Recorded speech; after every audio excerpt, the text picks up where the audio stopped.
윤석열 대통령의 헌법과 법률 위반, 내란죄 적용 여부에 대해서 검토한 거에 말씀을 드리도록 하겠습니다.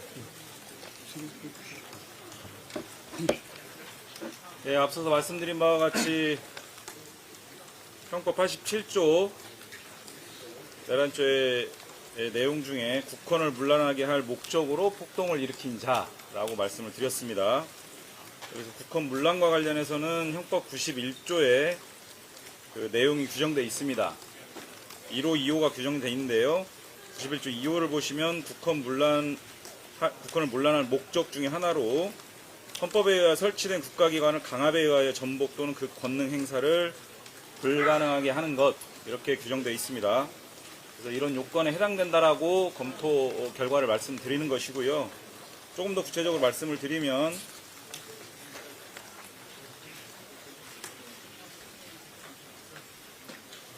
국가기관을 강압에 의하여 전복 또는 권능 행사를 불가능하게 하는 것을 국헌 문란의 목적 하나로 규정하고 있는데, 말씀드린 바와 같이요. 여기서 권능 행사를 불가능하게 한다라고 하는 것은 그 기관을 제도적으로 영구히 폐지하는 경우만을 가리키는 것은 아니다라고 하는 것이 판례의 태도입니다. 내란죄의 구성 요건인 폭동의 내용으로서 폭행 또는 협박은 일체의 유형력의 행사나 외포심을 생기게 하는 해악의 고지를 의미하는 가장 넓은 의미의 폭행, 협박을 말하는 것으로서 한 지방의 평온을 해할 정도의 위력이 있음을 의미합니다. 이게 또한 판례의 태도입니다. 이러한 국헌 문란 목적, 그리고 이 폭동이라고 하는 이 두 가지 중요한 요건에 이번 비상계엄과 그 비상계엄에 따른 일련의 조치가 여기에 해당된다, 이렇게 검토 의견을 말씀드리겠습니다. 오늘 있었던 사실관계들을 포섭해서 다시 한번 좀 말씀을 드리면요.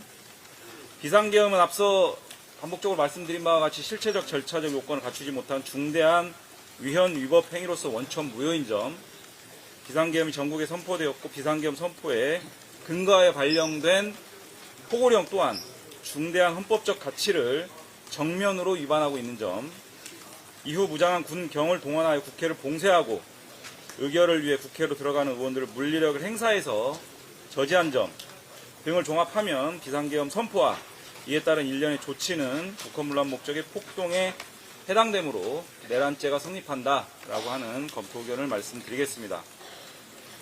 국회의원들의 의결 정족수 충족 저지 및 비상계엄 해제 의결권 행사를 배제시키기 위해 국회 출입문을 폐쇄하고 유형력을 행사한 행위는 헌법기관인 국회와 국회의원의 권능 행사를 강압에 의하여 사실상 불가능하게 한 것이므로 국헌문란에 해당한다. 그리고 윤석열의 비상계엄은 전시사변 이에 준하는 국가 비상사태에 해당하지 않은 상황에서 국무회의에 이러한 요건에 해당되지 않는 상황에서 선포된 것이므로 그 자체가 위헌 위법하고 이와 같은 국헌문란의 목적을 달성하기 위해서 국회와 국회의원을 강압하고 무기를 휴대한 채 병력으로 국회를 포위하는 등의 폭력적인 불법 수단을 동원한 것이므로 내란죄의 폭동에 해당한다.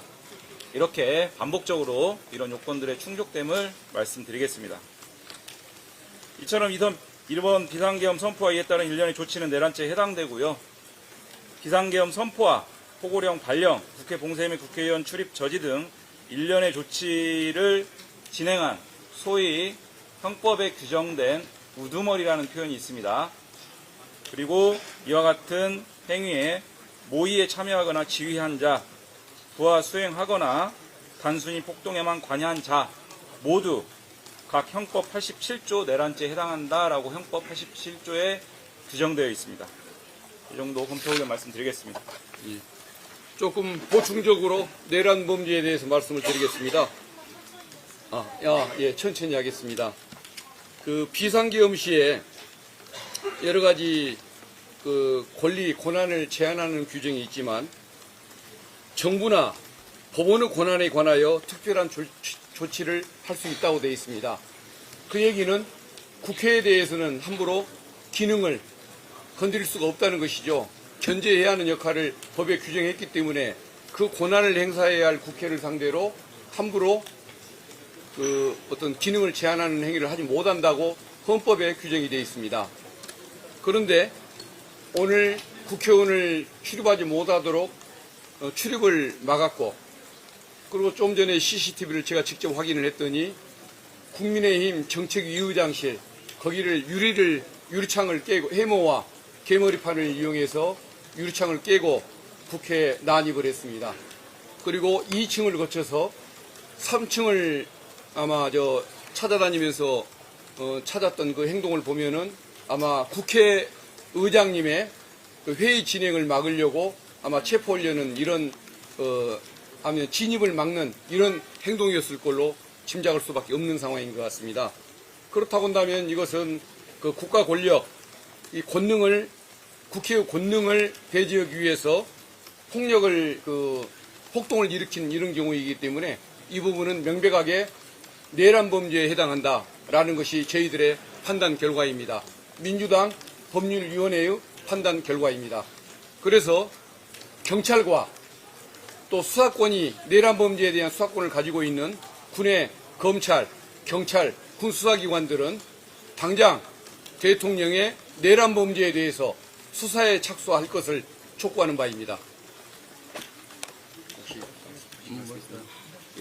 네.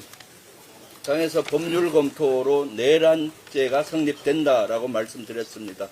다시 한번 말씀드리면은 실제 비상계엄은 헌법에도 위배되고 법률에도 위배됩니다. 그리고 또 군을 동원해서 국회에 들어오는 것은 잘 아시겠지만은 명백한 법률과 헌법에 위배됩니다. 군을 동원해서 국회를 위협하고 국회 의사결정을 방해하려고 하는 것은 명백히 헌정질서를 문란할 뿐만 아니라 우리의 국헌을 문란시키는 내란죄라고 봅니다. 그리고 실제 우리가 국회의원이 여기에 대해서 해제 요구를 의결함으로써 지금부터 모든 것은 또 한 번 다시 이것은 위헌이고 헌법에 위배됩니다. 군은 빨리 정위치로 가서 충실히 현행 업무를 수행해 주기 바랍니다. 군이 여기에 부하내동하고 한다면은 이것은 군은 내란죄에 대한 공범이 될 것입니다.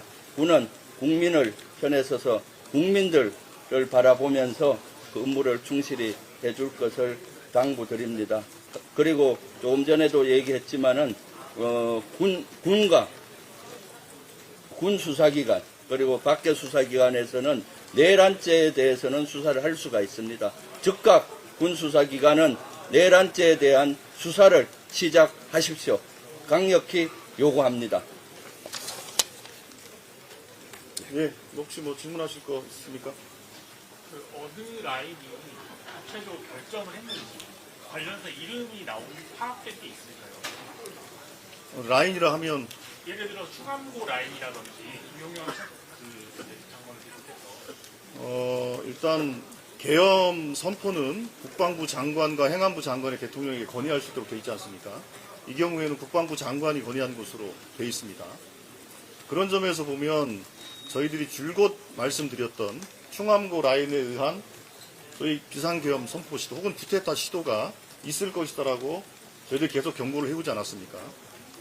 아직 확인은 안 됐습니다만 그런 저희들이 계속 주시했던 그 움직임들이 아마 이 비상계엄이라는 황당한 상황을 만들었던 것 같고요. 특별히 보도에 따르면 총리도 비서실장도 안보실장도 몰랐다. 뭐 이런 얘기들이 보도가 되고 있지 않습니까?